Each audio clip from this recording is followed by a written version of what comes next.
লসাগুকে cos b দ্বারা ভাগ করলে এটা একটা সেম জিনিস বাদ হয়ে যায় তাই cos a sin b এর সাথে গুণ করলে sin b cos c হয় প্লাস নামাই দিলাম এই লসাগুকে cos c দ্বারা ভাগ করলে cos c কেটে যায় এখন এই cos b এই sin c এর সাথে গুণ করলে cos b sin c হয় এখন এই দেখো মনে করো b কে মনে করো a আর c কে মনে করো b তাহলে sin a cos b plus cos a sin b অর্থাৎ sin a plus b সূত্র হ্যাঁ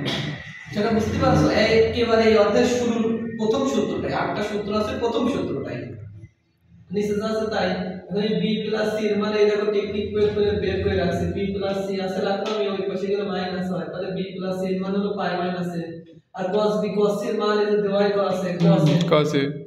আর পাই যোগ 90 তাহলে 90 বাদ হয়ে যায় sin আর a করে sin বাই cos মানে tan a ক্লিয়ার তো পারবা তো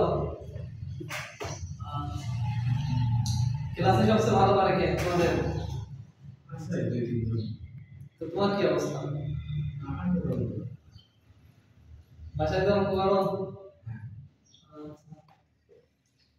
এটা কি হাল এটা বুঝাইতে না বুঝো না বুঝেছি ওখানে মাইনাস কমান নেওয়া হয়েছে তারপরে আমি আরেকবার দেখাই মোর সামনে ম্যাক্সিমামে আসে নাই তো এই জন্য আর মনে করো শেখানোর প্রতি আগ্রহ নেই যাতে মনে করো কারা অতিরিক্ত দুর্বল আমি ওগুলো তো জানি এই জন্য মনে করো বেশি যত্ন করা হয় এখানে দেখো এখানে যা দেওয়া আছে সেগুলো তুললাম এই এখন এই প্রথম লাইন থেকে দ্বিতীয় লাইনে পুরাটাই উল্টা করেছি এই ওয়ানটা আগে লিখছি তারপরে minus cos alpha cos beta লিখছি তারপরে ওতে sin আলফা sin বিটা সামনে কিছু নাই মানে প্লাস তারপরে sin আলফা sin বিটা কে লাস্টে লিখছি এখানে জিরো আছে জিরো মানে পুরাটাই চেঞ্জ উল্টা করে লিখছি এখন এখানে মাইনাস প্লাসে মাইনাস কমন যায় তাহলে এখানে প্লাসে লিখলাম যেহেতু মাইনাস কমন লিখছি তার মানে ভিতরে ছিল প্লাসটা মাইনাস হয়ে যায় আর এখানে cos a cos b minus sin a sin b cos a plus b সূত্র তিন নম্বর সূত্র অধ্যায় শুরু আচ্ছা minus cos alpha plus beta এটা ওই পাশে গেলে প্লাস তার মানে এই পাশে 1 করে থাকে তার মানে cos আলফা প্লাস বিটা সমান একবারে 1 এখন কথা হলো এই আলফা প্লাস বিটাকে মনে মনে থেরা ধরবা তাহলে cos থেরার মান তুমি 1 পাইছো অনুরূপভাবে cos এর বিপরীত এবার sin এর থেরা করতে হবে হ্যাঁ sin theta মানে হলো √1 cos square theta sin theta মানে কি √1 cos স্কয়ার theta তুমি বুঝতেছো তুমি তো মনে করো যে হাত পা নাড়াচাড়া করলে মাথা এরকম মনোযোগ নষ্ট হয়ে যায় না আমি তো বুঝতে পারছি কোন কারণে বুঝতে পারে না স্টুডেন্টরা মাথায় তার হাত দিলে হয় মনোযোগ নষ্ট না এটা আমি নিজেই বুঝতে পারছি তাহলে কিভাবে শেখাবো আর কি বোঝাবেন হ্যাঁ এই মনোযোগ কি যা হ্যাঁ আচ্ছা এখানে এই আলফা প্লাস বিটাকে মনে মনে থেটা করবা তাহলে cos থেটার মান 1 তাহলে এখন তুমি sin থেটা cos এর বিপরীত আমরা জানি sin অনুভাবে sin থেটার মানটা বের করবে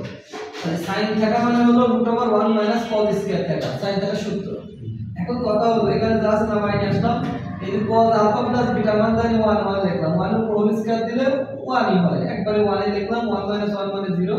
তাহলে sin আলফা প্লাস বিটা মান হলো 1 হলো